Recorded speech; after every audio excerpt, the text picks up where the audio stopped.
Good morning. Happy Tuesday. I hope you guys can hear me okay. My mic is a little bit far in this echoey space. So, fingers crossed. Let's hope the Rode mic does the trick today. Welcome. When you come on, say hi. Tell me where you're listening from. I am joining you today from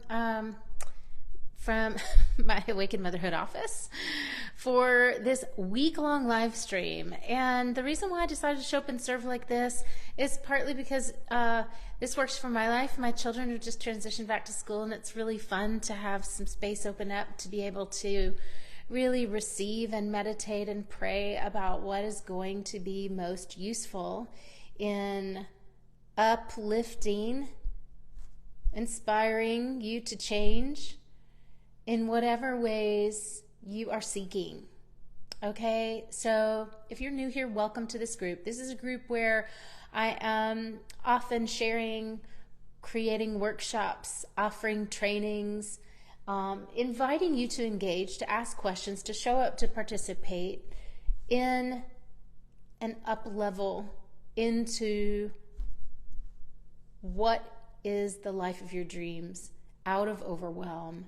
So the focus of this week-long live stream and this massive opportunity, I don't often do everyday live streams. It's been probably several years since I've done one of these. So this is a way for you to participate, show up, engage, and really learn from what are some of the principles that underlie the way that we get moms out of overwhelm and break that cycle for good in Awakened Motherhood. And so this is an amazing opportunity for you guys to gain some new awareness, make some mindset shifts, understand how to see things differently so that you're able to get a better everyday experience in motherhood. So welcome and say hello when you come on, when you join. Let me know where you're listening from. And we're going to kick it off. So yesterday I gave a little introduction to this. The focus of this week is turning chaos to calm. And I'm going to be walking you through some of the underlying shifts or principles that are fundamental to life on the other side of overwhelm. That means eliminating the overwhelm cycle. And you may have, just to kind of speak very in simple terms about what is possible here. So for example, in my work with clients, and I have an intensive program and process that I walk people through when they hire me as their coach and as their expert to eliminate overwhelm for them. And that process gets people to this place that I also live in, that is a abundant, calm, joyful place where you're connected with your kids, where laughter's easy, where you really don't get stuck in the moments of this is so hard, and you don't go to that place anymore of I can't do this. That's what I mean when I say out of the overwhelm cycle. What I don't mean is perfection, perfect children, no one ever having an emotional wobble. That just would be unrealistic. We're humans, so we're going to have human emotions. Sometimes people are going to get sick. Sometimes you're going to have life is going to throw you a curveball. That happens. We're humans, and we live in a three-dimensional world, a physical world, where physical things happen. Where even for the most focused, clear, calm, aware human being, human things are still going to happen. The freedom from overwhelm is being able to kind of surf through those moments and come back to a place of familiar, grounded, calm. That's what we're going to be talking about this week. So today I want to dive in, and this live broadcast is not going to be too long because I don't see very many people on. If you guys start joining and coming on, absolutely ask questions, give me some feedback on what's helpful for you. But today, sorry about that, what we're going to do is we're going to dive in with this focus on something I mentioned yesterday. This is the pattern I see again and again and again from people who reach out to me for help, people in this group who I connected with in the past. And here's how it sounds. Here's how it sounds pre-awareness of what the real problem is. My husband doesn't hear me. He just does not see me. I feel so angry about that. I ask him to do things and he doesn't do them or doesn't take them seriously. We parent totally from different angles, and whatever I say or suggest, just kind of, he argues with it, or it goes in one ear, out the other. I feel really stressed, everyday stress. I doubt myself. I don't have very much confidence in what I do as a mom, or maybe I do, and it's just a constant power struggle to get my kids to cooperate with that, or to value what I say, to get my partner to value what I say. And really, if I'm honest, deep down inside, I kind of just question myself a lot. Am I doing the right thing? So it sounds like that.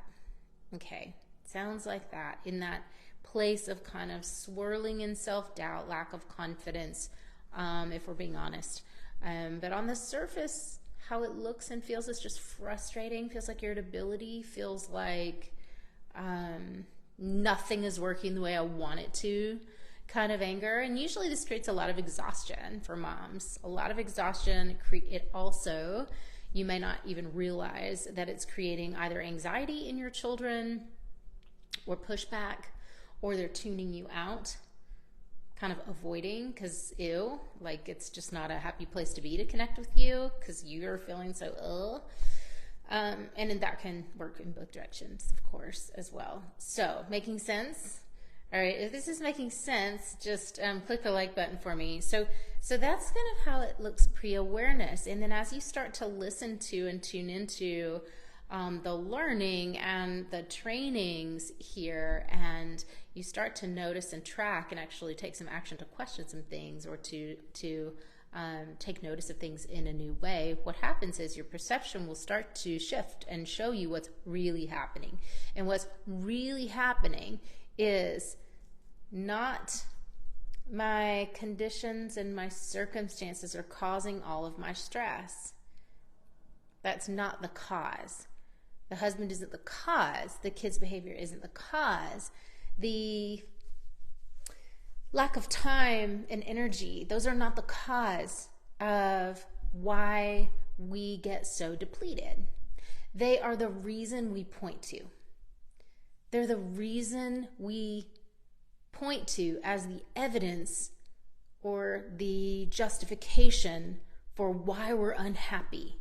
Because the brain needs to make sense of that. The brain needs to go like, well, it has to make sense that I feel like this. And so I'm going to say it must be this or it must be that, right? And it's just easier to blame people. I mean, let's be honest, like they're there. They're right in front of you. So it's easier to just go like, it's your fault that I feel this way, right? It's all your fault. You don't listen to me. You don't take me seriously. You don't pay attention to me. So of course I feel the way I do. Right? Okay. So, sound familiar? All right, this is the old way. The old way is to go, it's your fault, it's that reason, it's because we don't have family support, it's because I work full time, and if I worked half time, I would feel so happy. If we moved to a different neighborhood, or the house was better, or bigger, or smaller, or we had a yard, I would be able to then relax and take a deep breath. And here's just why that just isn't true, you guys. I mean, yeah, sometimes, we can change a condition for a piece of time. Wow, we feel the relief, right? But then guess what happens? Everything in your life calibrates back to your internal compass of how you know how to feel. And I just want to say that again in case it wasn't clear. Everything in your life, no matter what change you make, what shift you make, what external or conditional change, what argument you have, what conversation you have with your husband, what little intervention you implement, whatever your couples therapist has told you to do, and you do it for 3 weeks, and wow, it feels good, right? It seems to be working. And then what people notice, and I'm not making this up, I just hear it all the time for the last 7 years on clarity calls, what happens is that things kind of morph back. They morph back to kids aren't listening, and I'm irritated again. And, my husband was good for a little while, but now he's being lazy again, or now he is not really hearing me again. I feel underneath that, we get to now, like, what's truly going on. I am not happy. I just feel unhappy. I feel low in my energy. I feel brushed off, blown off. I feel like people don't value me. Okay, so now we're getting to the truth, right?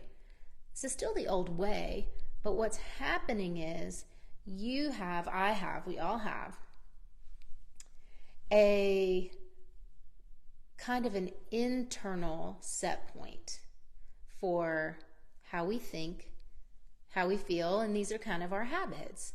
Our mindset habits, our habits of mood, our habits of how we see the world, our habits of how we think about the people around us, our home, our bodies, our list of accomplishments, how we think about all the things we haven't yet accomplished that we want to accomplish, and what that means about ourselves. Okay?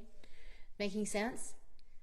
We have a way that we do things, a way that we think things. We have habits. And what's so fun and interesting about the work to shift this is that this is a really cool process of discovery. When you have the proper guidance to like really uncover and unpack what is that habit pattern and what's the belief underneath, and maybe where did it come from, or it's a really fun process. The cool thing is that when you start to realize this is all just a movie that I'm playing, what happens is you get it that your perception is creating your reality. That how you look at things really actually creates the life around you. How your kids talk to you, how your husband sees you, or wife or partner, how your employer treats you, what they pay you, right? Your income in your business. All of these things are a part of that way that you think and feel as a habit, as a routine for yourself inside yourself. That is the root, if you will, of the chaos that shows up in your life. And usually the root of overwhelm, the root cause of chaos and overwhelm is a little different from person to person, but in general, if we generalized it, it's something like, I feel like I'm not enough, or it's not enough for me. I'm not enough. No matter how hard I try, it's never enough. Not enough time and energy, like not enoughness. That's a root for most people. Sounds a little different for different people. Sometimes it's about the other. Sometimes it's about me, value, worth, not enoughness. These are probably the biggest blocks that I see. And for lots of good reasons, you guys, for lots of reasons that make sense. Lots and lots of reasons that make sense. And we could talk about them, we could analyze them, we could make family maps about them, we could write out the narratives, we could do all these things that are all these beautiful therapeutic inventions. We could, go back and heal the inner child. We can do the shadow work. We can do all those things. And it can teach us more about why things are the way they are for us. Some people are just on that journey. They just want to know and understand, but aren't ready to change it yet. And then my clients are the ones who are ready to change it, who they've had enough of that. They don't want to circle the wagons of the past. They don't want to get stuck in past trauma. They don't want to feel disempowered any longer to be in the same story. They're ready to really create the new reality, the new story, to strengthen their faith that good things do come to them, to really expect to be loved, to feel loved, and to be love, and to love those around them, and to be that constant, steady source of emotional stability, of emotional calm, of emotional safety, so that they can have fun, so that they can enjoy laughter during this short blip of time, with kids at home under our roof. So the difference between what we think it is and what it really is that creates chaos around us is pretty big. It's really simple, though.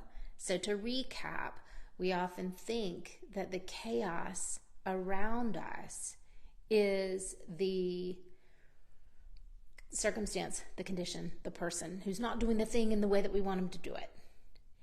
And the truth is that there's no power there.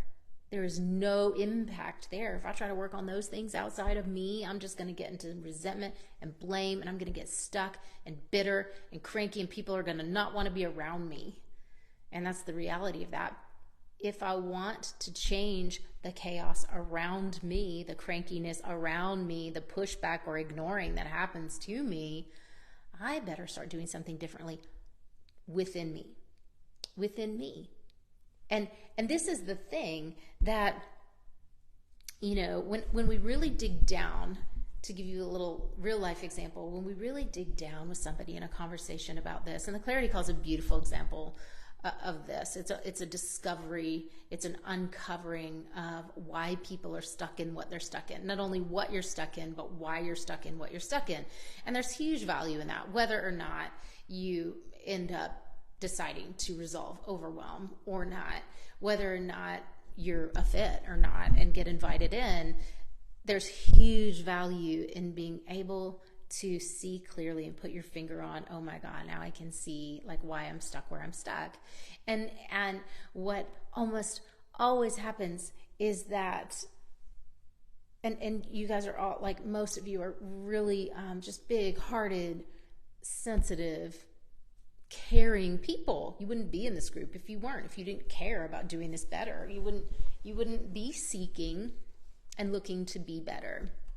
But you are, and you are here, and I see that in you, and I acknowledge that in you, and I celebrate that in you. When we dig down, what almost always comes up for people is, I used to be such a happy person before children, before this marriage, before having to co-parent with this person, or having this particular child who's really challenging and struggles a lot. I was such a positive person. I was able to make it work. So kind of, what's wrong with me now is where people land with that. And what if, radical idea, what if instead of asking, what's wrong with me now? Why can't I do it? What if we just acknowledged that what I'm doing isn't working? The way I'm doing it isn't working. The old paradigm, the way people before me did it, the way society and culture have taught me to do this job is not working for me now. What if there is a desire, and I could just own that desire, to enjoy this more? Not by force of will, but by recognizing that there is a shift that needs to happen in the way that I am approaching. There's a skill set that needs to be developed in the way that I am showing up to myself in motherhood, to my kids, to my family. Because God, what's the point if it's not fun? I don't know.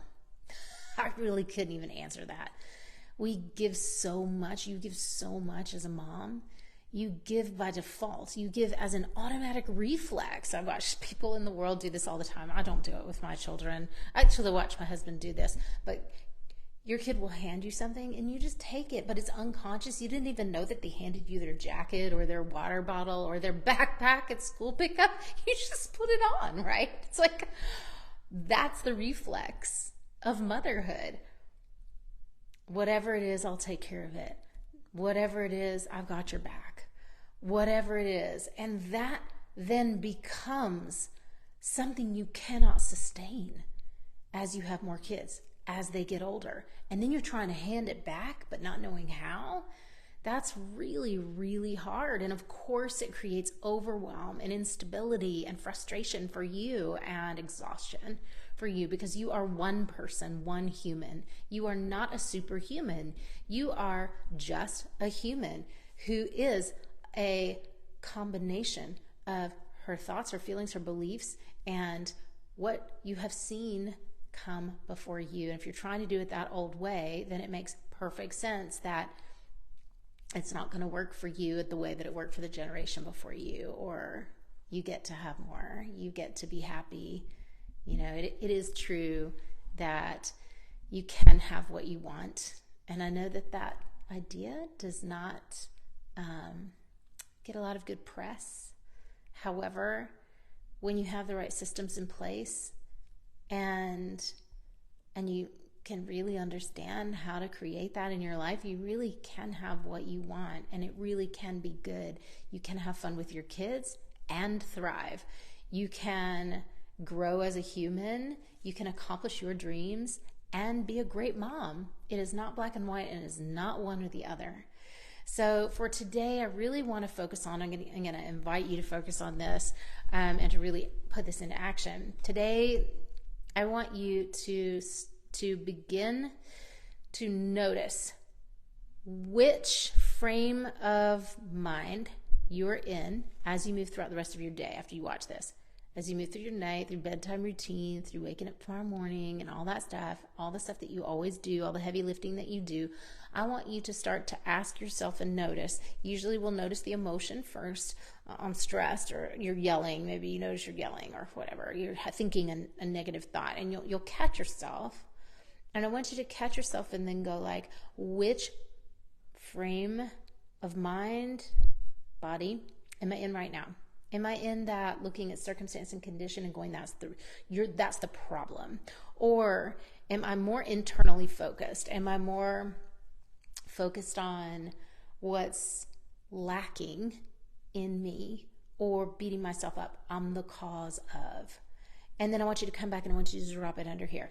And this can be a simple tally mark on a piece of paper. This can be a note you make on your watch or on your phone. I'm a pen and paper kind of gal. So just keep track of what it is that is going on for you, that is going on in your